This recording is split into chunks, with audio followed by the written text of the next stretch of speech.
Hello, welcome everyone to CS journey with Ocean.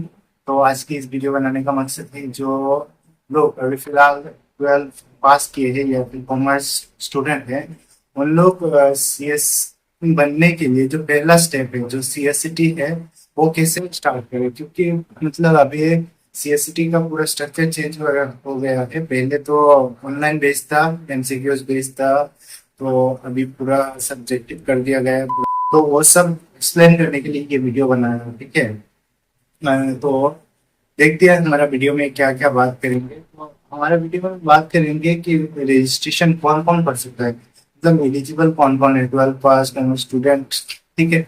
तो eligible जो है कोई भी कर सकता है 12th के बाद, चाहे वो कोई भी स्ट्रीम से क्यों ना पढ़े, वो सीएस कर सकता है। लेकिन ये आइडियल है कॉमर्स स्टूडेंट के लिए, क्योंकि कॉमर्स स्टूडेंट को उसका प्रॉपर नॉलेज होता है, ठीक है। तो इसीलिए कॉमर्स स्टूडेंट को प्रेफर किया जाता है ये करने के लिए। तो इसी स्टेप बाय स्टेप अभी बताता हूँ क्या क्या करना चाहिए, ठीक है। तो पहले देख लेते हैं हम क्या क्या चेंज हुआ है। हमारा स्ट्रक्चर भी चेंज हुआ है। उसके बाद अटेम्प्ट जो है, अटेम्प्ट देने वाला वो चेंजेस किया गया है। उसका डेट टाइम चेंज किया गया है, फीस भी चेंज किया गया है, और सेंटर फीस चेंज किया गया है सब। तो पहले क्या होता था, मतलब 2025 में साल में 4 अटेम्प्ट दिए जाते थे, एक तो में, जुलाई और नवंबर। लेकिन आईसीएसआई ने इसको चेंज कर दिया गया। इसको चेंज करके ये साल में सिर्फ 3 बार ही अटेम्प्ट होगा, फरवरी, जून एंड अक्टूबर। तो इन 3 बार के अटेम्प्ट में से कोई भी अटेम्प्ट आप दे सकते हो, ठीक है। तो अभी रजिस्ट्रेशन फीस जो है वो भी पहले बहुत कम है, ठीक है। लेकिन रजिस्ट्रेशन फीस अभी कर दिया गया है 7,500। लेकिन ये वन टाइम रजिस्ट्रेशन होता है, रजिस्ट्रेशन एक बार ही करना पड़ता है।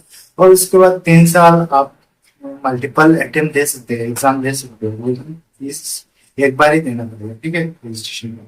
उसके बाद रजिस्ट्रेशन करने के बाद अगर आप मल्टीपल अटेम्प्ट देते हैं या एक बार भी अटेम्प्ट देते हैं, तो अटेम्प्ट के टाइम एग्जाम से पहले एग्जाम फीस एक देना, एनरोलमेंट एग्जाम के लिए एनरोलमेंट करना पड़ता है, एनरोलमेंट के लिए फीस देना पड़ता है, वो 1,500 देना पड़ता है, ठीक है। और उस पे कुछ डेडलाइन होता है ना, ये जो एग्जाम एनरोलमेंट, अगर डेडलाइन पार हो गए तो एक नया डेडलाइन दिया जाता है। तो नया डेडलाइन जो दिया जाता है उसमें लेट फीस लगता है, लो लेट फीस लगता है, और कुछ फीस लगता है। लेट फीस देकर आप कर सकते हैं। तो देख लेते हैं जो रजिस्ट्रेशन और एनरोलमेंट का डेट होता है ना, cut off date for CST, ये देख लो है। तो जून सेशन के लिए आपका रजिस्ट्रेशन करना पड़ता है 1 नवंबर से 28 या 29 फरवरी तक, ठीक है। और उसके इसी टाइम स्टैम्प में आपका रजिस्ट्रेशन कर देना चाहिए। और अक्टूबर सेशन के लिए आप 1 मार्च से लेकर 30 जून तक करना पड़ता है। जो अभी का सेशन होगा, मतलब अक्टूबर सेशन का होगा, तो लास्ट जून 30 तक आप रजिस्ट्रेशन कर सकते हैं। और फरवरी सेशन के लिए हर मंथ की 1 जुलाई से 31 अक्टूबर तक आपका टाइम रहता है। तो एग्जाम एनरोलमेंट का ये 2 डेट दिया गया है, जो पहले ही बता दिया, without late fee and with late fees, ठीक है। ये जो पहला टाइम है 16 मार्च, जून अटेम्प्ट के लिए ना, जून अटेम्प्ट के लिए आपका 16 मार्च टू 15 अप्रैल, ये एग्जाम एनरोलमेंट का डेट होता है। अक्टूबर के लिए 16 जुलाई से 15 अगस्त तक, एंड फरवरी के लिए 16 नवंबर से 15 दिसंबर तक। सेम इसी तरह 250 रुपीज एक्स्ट्रा देकर ये आप एग्जाम एनरोलमेंट कर सकते हैं। एग्जाम एनरोलमेंट के लिए 16 अप्रैल से 20 अप्रैल तक जून सेशन के लिए, 16 अगस्त से 20 अगस्त तक अक्टूबर सेशन के लिए, 16 दिसंबर टू 20 दिसंबर फरवरी सेशन के लिए। और उसका डेट, मतलब रिजल्ट का जो डेट है, रिजल्ट का डेट 15 जुलाई होगा जून सेशन के लिए, 15 नवंबर होगा अक्टूबर सेशन के लिए, एंड फरवरी सेशन के लिए आपका 15 मार्च होगा, ठीक है। यहाँ पर बता दिया गया था validity of CSCT registration is 3 year, 3 साल तक आप एग्जाम दे सकते हैं, मल्टीपल एग्जाम दे सकते हैं। एक बार रजिस्ट्रेशन कर लिया and the CSCT result will valid for 1 year, मतलब 1 साल के अंदर आपको एग्जीक्यूटिव में एडमिशन ले लेना पड़ेगा अगर सीएससीटी पास कर लिया। Accordingly, student has to take admission in civil studio within 1 year international system, बता दिया गया है। तो अभी देख लेते हैं हमारा ये कंसेशन एंड स्कॉलरशिप, मतलब स्कॉलरशिप नहीं कह सकते, मतलब डिस्काउंट कह सकते हैं, या कंसेशन दिया जाता है। तो हमारा आईसीएसआई ने कुछ स्टूडेंट के लिए स्पेशली उनके लिए कुछ कंसेशन रखा है, जैसे कि 50% कंसेशन रखा है। जो कोई भी स्टूडेंट अगर एससी या एसटी कैटेगरी से बिलोंग करे, या फिर फिजिकल हैंडीकैप हो, या student from north east state से कोई भी स्टूडेंट हो, या अंडमान निकोबार आइलैंड या लक्षद्वीप एंड हिमाचल प्रदेश, इनमें से इन रीजन में से कोई भी स्टूडेंट अगर हो, उसे 50% डिस्काउंट दिया जाएगा। और इसके बाद 75% कंसेशन भी है, ये मतलब आईसीएसआई स्टाफ या वार्ड या स्पाउस ऑफ आईसीएसआई, मतलब आईसीएसआई कोई भी स्टाफ या उसका फैमिली से रिलेटेड कोई हो, तो उससे भी कंसेशन मिल सकता है, ठीक है।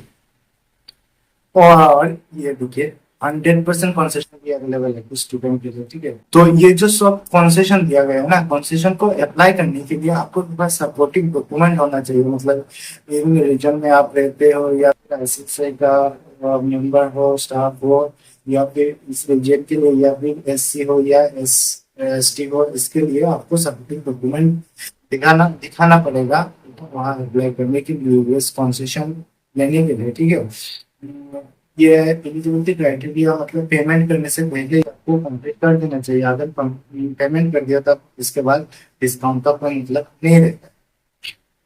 तो अभी सिलेबस के बारे में बात कर लेते हैं। हमारा सिलेबस क्या क्या चेंज हुआ, मतलब क्या क्या सब्जेक्ट नहीं हुआ। आपको 4 सब्जेक्ट टोटल पढ़ना पड़ेगा, और टोटल मार्क उस पर 400 मार्क होगा। मतलब उसके लिए 4 सब्जेक्ट, फर्स्ट तो है बिजनेस कम्युनिकेशन आएगा, fundamental of accounting, environment,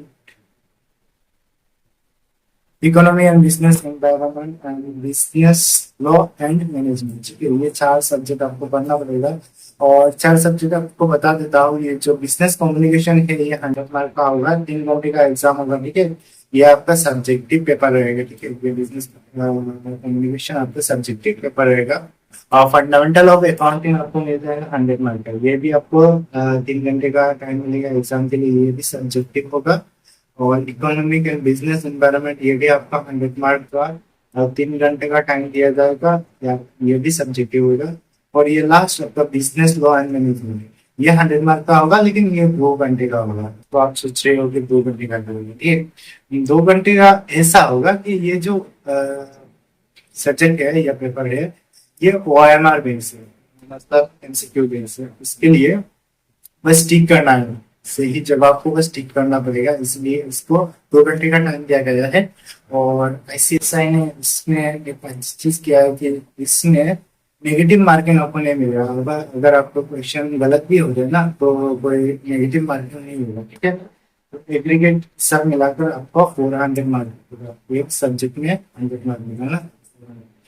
exam का टाइम जो होता है हर सेशन के लिए, फर्स्ट वीक में, ठीक है। जैसे कि फेब्रुआरी 10 के लिए first week of February, June 10 के लिए first week of June, and October 10 के लिए फर्स्ट वीक ऑफ अक्टूबर, ये होगा आपका एग्जाम टाइम एंड सिलेबस, ठीक है।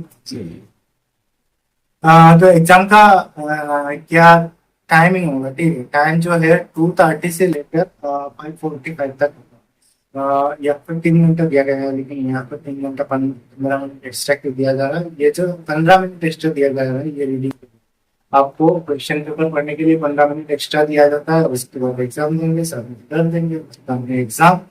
तो मार्क मार्क जो क्राइटेरिया है उसको समझ लेते हैं। जैसे कि आपको टोटल एग्रीगेट 400 मार्क है, तो एग्रीगेट आपको 400 मार्क है। तो 400 मार्क में से आपको टोटल 4 सब्जेक्ट मिलाकर 200 मार्क लाना पड़ेगा, ठीक है। 200 मार्क लाना पड़ेगा, लेकिन उसमें एक इम्पोर्टेंट बात ये है कि minimum 40 mark in each book, हर एक सब्जेक्ट में आपको 40 मार्क करके लाना पड़ेगा। मतलब एग्रीगेट आपको 200 मार्क होना चाहिए, लेकिन हर सब्जेक्ट में आपका 40 मार्क से ऊपर होना चाहिए। तो उसका रिजल्ट का डेट जो होगा ना, रिजल्ट का डेट तो पहले बता दिया, लास्ट डेट का इसका रिजल्ट है। और ये आफ्टर पासिंग, उसके बाद आफ्टर पासिंग नेक्स्ट स्टेप क्या होगा, आपका रजिस्ट्रेशन और एग्जीक्यूटिव प्लान, या मतलब 1 साल के लिए बिल्ली जो होगा, 1 साल के अंदर आपको सेल्स एग्जीक्यूटिव में एडमिशन ले लेना पड़ेगा, रजिस्ट्रेशन कर लेना पड़ेगा। और ये 3 साल तक बिल्ली जो होगा, यहाँ पर एक इम्पोर्टेंट बात है, ये बात आप नोट कर लेना, स्टूडेंट को 30 डेज के अंदर रजिस्ट्रेशन करने के बाद 30 डेज के अंदर सीएसटी के लिए जब रजिस्ट्रेशन करोगे ना, उसके 1 महीने के अंदर आपको एसआईपी कर लेना पड़ेगा। एसआईपी मतलब यहाँ पर मीनिंग है स्टूडेंट इंटर्नशिप प्रोग्राम, ठीक है, स्टूडेंट इंटर्नशिप प्रोग्राम आपको कर लेना पड़ेगा। ये आपका 30 डेज के अंदर ऑफलाइन भी कर सकते हैं या नजदीकी कोई भी सेंटर में जाके आप ये एसआईपी कर सकते हैं, या फिर आईसीआईसीआई ऑनलाइन भी कॉन्टेक्ट करा था वो भी कर सकते हैं, ठीक है। और एक बात, आप अगर ग्रेजुएशन कर लिया या फिर ग्रेजुएशन के फाइनल फाइनल ईयर में हो, तो आप डायरेक्टली एग्जीक्यूटिव में रजिस्ट्रेशन कर सकते हो बिना आईसीएसआई के सीएसटी जो है वो एग्जाम देगा, ठीक है। तो ये बहुत एक अच्छी बात है, जो अभी ग्रेजुएशन कर रहे हैं या ग्रेजुएशन कर लिया है, ठीक है। तो फाइनल टिप में ये दे फाइनल टिप में यही देना चाहूंगा, जो भी शुरू करना है जल्दी करो, क्योंकि टाइम ज्यादा चलता जा रहा है, बस, ठीक है, टाइम चलता जा रहा है।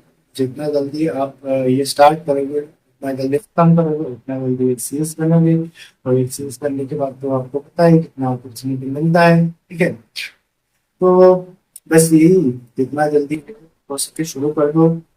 एग्जाम कैसे देना है सब कुछ प्लान करो, फिर प्लानिंग के साथ एग्जाम देना है। ऐसा नहीं कि सबसे लास्ट में सोचा एग्जाम दूंगा तो दे दिया, दूसरा भी टेंशन नहीं होगा, पूरा प्लान करना चाहिए कैसे करना है, कैसे टाइम निकालना है, सब कुछ। क्योंकि ये सिर्फ सीएस पर नहीं करोगे, जहाँ तक लग रहा है, क्योंकि सीएस अगर करोगे उसमें सिर्फ ग्रेजुएशन भी कर रहे हो, ठीक है, या फिर कोई दूसरा भी पढ़ रहे हो, तो उसके लिए इसके लिए और आपका दूसरा पढ़ाई जो है उसको एक साइड करके ये ऐसे से एक साइड करके दोनों को मैनेज करना बहुत मुश्किल काम है, तो पूरा प्लान करना पड़ता है, ठीक है। और हर सब्जेक्ट के लिए सब्जेक्टिव आंसर जो है वो पूरा प्रैक्टिस करते हैं, ठीक है। प्रैक्टिस आपको बेहतर से बेहतर बना देता है, ठीक है, तो प्रैक्टिस करना चाहिए हर सब्जेक्ट का। और लास्ट में यही कहना चाहूंगा, हमारे चैनल को सब्सक्राइब कर लो ताकि हम पास रह सके, मतलब आपको इन्फॉर्मेशन दे सके, कोई भी जानकारी मिले तो हम आपको पहुंचा सकते हैं, आपका कोई क्वेश्चन में क्वारी हो तो हमें पूछ सकते हैं, हम कर सकते हैं। तो तब तक के लिए बाय बाय, नमस्ते।